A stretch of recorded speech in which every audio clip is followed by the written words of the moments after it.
Hello, good people of YouTube, Mountbatten here, and this was not the video I was planning on making today. Today's video was going to be a follow-up to yesterday's video, or I guess part 2 of yesterday's video. Yesterday we talked about how submarines are fun to play for the submarine player, and today it was going to be playing against submarines isn't that fun for the surface ship player. But of course the CC mass exodus occurred over the weekend, and this is what we're going to be talking about today. It's the biggest, I think the biggest PR just disaster or kerfuffle for wargaming. I would say even larger than the Puerto Rico disaster. The Puerto Rico disaster didn't net them losing literally all of their CCs just about. So if you don't know, and I imagine most of you guys do know, but if you don't, I'll catch you up to speed. So over the weekend, a series of events happened that led to just about every major CC, I believe, and just about every medium to smaller CC leaving the CC program for World of Warships. If for some reason you don't know what the CC program is, it's a program where if you are a content creator for World of Warships, meaning you make content about World of Warships like YouTube, Twitch, or wherever on social media, you can join this program. In this program, Wargaming gives you early access to test ships and such, and in the past they allowed you to show them on your channel way before they were coming out, and you could, of course, cover things as they changed instantly, which when you're covering a game, news is very, very, very, very important, and having early access to things that are still in development and things that are in testing would, of course, drive viewers to your channel. And that's how it used to work. But over time, the program changed. It became more restrictive. Last year, I believe, or it might have been 2019, 2020, and 2019 and 2021 are all kind of a blur right now. They changed the rules to where CCs could no longer show off items, ships, or features that were still in development or still in testing. In fact, now, well, I don't know who you'd go off of anymore because there's not a lot left. You know a premium ship's coming out the next day because CCs are finally able to release their reviews the day before a premium ship is about to come out. So, for example, last week when the Congress reviews started popping up, that's how you know Congress is coming out tomorrow. Whereas beforehand, CCs could make their ship reviews weeks ahead of time of the ship's release if they had the final version of the ship. So, that all changed, and according to the CCs that have left, it's just been an absolute degradation of what the CC program was at one time. So right now, as we're recording this, Saturday evening, this is a list of the CCs that we know have left the program for sure. That's, of course, Little White Mouse, Eye Chase, Jingles, Flambass, Mr. Gibbons, Dobby Mate, Clyde the Monkey, Yuzral, A to the K, Malamu, Chaos Machine. They've all left, and even Turi, which is one of the I think the largest Russian CC. They have all left the program, and there's many others that are still considering to leave the program. Now, of course, all these large CCs leaving the program is a huge thing. What I think is even bigger is there's a lot of small CCs. CCs that have audiences that are maybe just a few thousand to a few hundred people that watch them regularly. They're leaving the program. And to me, that's profound because I'm just now getting to the point on this channel where the ad revenue and the generous donations from Patreon are covering like 99% of the expenses of running this channel, completely independent of any type of wargaming affiliation, covering the cost for ship reviews, covering the cost for getting things in early access, covering the cost of, well, not the PC I just had to buy, that came out of my own pocket, but up until that point to where my old PC died, covering for the cost of new equipment like new headphones when my old headphones would go out, microphones, PC parts and stuff, because again, running a channel, you need a pretty decent PC, not top tier stuff, but you need a pretty decent PC for editing, you need audio for recording, you need web camera for streaming, and decent internet to boot. All that costs money. And I'm just now, again, getting to that point, after doing this for almost 5 years today, that I can cover that with the ad revenue, and again, the generous donations from you guys, which is awesome. So a small channel losing access to free premium ships to review and early access to items and such in the game to show off on their channel, that is huge for them.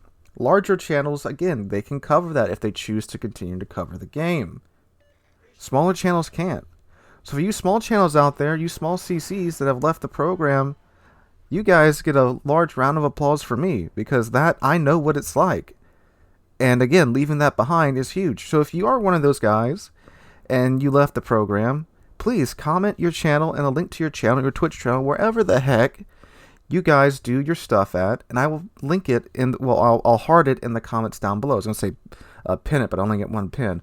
But I'll heart it in the comments down below, and you guys watching right now, please go check out those guys that chose to leave the program and are taking the biggest risk by putting their channels and their hobby, or maybe even what they thought might have been their livelihood, on the line. So please go check those guys out right now. So why are they all leaving the program? Well, the best way to find out, honestly, is to go check out many of them put up videos or post on Reddit or Twitter. Go check out what they said. I can only summarize, but if you want to know in full detail, go check out. Just go on the subreddit right now. The subreddit's like exploding, but most of the ex-CCs there have posted there, or there are links to their videos and such explaining exactly why they have left. And again, they say it the best. But in summary of what I've been reading across all their posts and from watching most of their videos, it's a combination of, one, the degradation of the program. It's gone from a very healthy two-way communication, like it was about 2 or 3 years ago, to a very toxic one-way relationship, and that one way is wargaming's right way. And there's a very big lack of respect, as we saw with Little White Mouse from her experience, that kind of kick-started this whole thing. And two, well, three actually, that's why I'm not a math teacher. The third big thing is just the aggressive monetization and aggressive gambling schemes that are being pushed into the game. And we've all seen this. The Johann the Witt bundles, putting a Techline Tier 9 ship in a gambling bundle where, from what we've seen, people are generally having to go to the last 10 crates to get a Techline Tier 9 ship in early access. And another big one that most of them brought up was the Missouri. A ship that, again, like I've said throughout my coverage of the Missouri event, a ship that is highly desired by a lot of people, especially on the North American server, a lot of veterans that have served on the Missouri, a lot of history buffs that, of course, appreciate the Missouri for history, and just a lot of players in general for what the ship represents in game, that awesome economy that it once had, and it being the first Tier 9 premium ship in the game.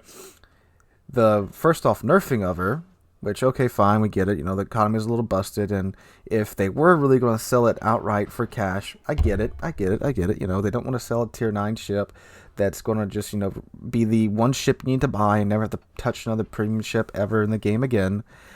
Okay, I get it. But then putting her in a gambling system. And to the day of me recording this video, they still have not even said your chances of getting the Missouri. The Johann the Witt, they told us, is 1 in 76. They haven't even told us how many crates we're going to have to go through for the Missouri. It could be 10, it could be 30, it could be 100, it could be 200. Honestly, you could say anything up to like 300, and I'd still believe you because of how greedy the company's gotten recently. And that, on top of the treatment of Little White Mouse, who spent, again, if you haven't just heard about what happened to her in the Yukon, basically 16 months of hard work got thrown out the window because of a miscommunication, in quotes, error on Wargaming's part, and then she asked for some reassurance that they were really trying to make amends, and then she basically got belittled in the Discord by some Wargaming employees, and now we are where we are today. So that all happened, and that's essentially why the CCs are leaving en masse. So, Wargaming, look at where you are. All of your major CCs have left. Most of your medium and small size CCs have left, and the ones that are left are probably strongly considering leaving. We know some of them are, they've said as much. Some other ones have kind of stayed out of it. Okay, avoiding the drama, I get it. But look at what you've done to a program that was the goal of just about every person making World Warships content on the internet to get into. I even wanted to get into it some time ago, but my desire to get into it dropped significantly after CCs were no longer allowed to showcase in development content on their channel. Look what's happened to that program. Okay? Now, look what's happened to your game and the community in terms of... I've never seen the community this riled up, even over the Puerto Rico disaster. And that's saying a lot. The Puerto Rico disaster was a huge, huge upset in the community. And now you've got all these CCs, well, ex-CCs, leaving your program because your game's gotten to this point. So all these CCs are leaving the program to make their voices be heard in protest to what's happening to the game. Many of them love the game. I love the game. I love the game. The mechanics, I've said this time and time again, they've got the right balance of mechanics in terms of arcade and simulator and trying to bring some realism into the game to where the game's fun and the pace is just right. And it's a hard thing to get. That's why there's not a lot of these games out there. The closest thing is Worth Under Naval, and it's pales in comparison in my opinion. So, let's make one thing clear. The guys that are responsible for this aren't the ones you see on stream, aren't the ones that are on the forums. It's no one you interact with. There's no way you have interacted with the people behind the company that really have any power over what goes on. So the best way to make those people understand that everyone's fed up is to stop spending money on the game. I encourage you guys to do that now in part of this mass protest. So, I recommend no one buys any more premium ships. If you're going to buy anything, only buy premium time. That doesn't net them a whole lot of money unless they start cranking up the price of premium. If you're new and you want a premium ship, save up coal. I know it takes a long time. It really does, but save up that coal. There's some fantastic coal ships in the game. Palmer's probably one of the best premiums in the game right now. She's available completely for coal. You can get, again, so many good coal ships for absolute free. And I've made several lists on that in the past if you want to go check those out. But I'd stop buying premium ships, stop buying doubloons for these events. I encourage absolutely nobody to buy the Missouri or even try to buy the Missouri when she comes out in the bundles, I think in a couple of weeks. And that is the only way we are going to get Wargaming to listen to what everyone's trying to say. Now, as far for this channel, in terms of continuing to do ship reviews, like I said, I'm not a CC. I've always had to buy all the premiums to review for you guys.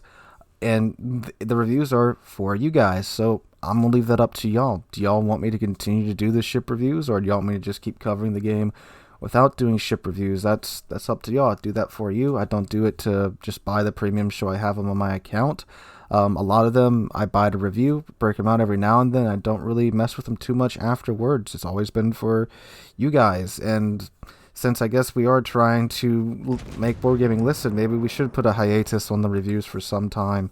I don't know. That's why I'm asking you, because I don't know. It's a tough situation that we're in right now. So let me know what you guys think about that in the comments down below. But yeah, that's what's going on right now. Again, with as fast as this is happening, I waited till Saturday night to record this. So something may have changed, or you may have said something. So far they haven't. I'm very doubtful they'll say anything at all. I think they'll try to just ignore this and kind of do the whole, if I ignore the problem, it'll go away thing, but we can't let them do that. So guys, zip up your wallets. Again, if you're new, I understand there's a lot of really nice premium ships out there, but just try to go for the ones that are free, the free XP ships and the coal ships. I've made plenty of guides on how to grind out free XP and how to make sure you're getting your maximum coal as well. But anyway guys, hope you guys enjoyed the video. If you did, make sure to let me know what you think in the comments down below. Please like the video as well and subscribe to the channel. We're on our way to 30,000 subs. We just passed 27,800 yesterday, and I cannot thank you guys enough for that. Hope you're having a wonderful Monday. Hope to catch you guys in the next one.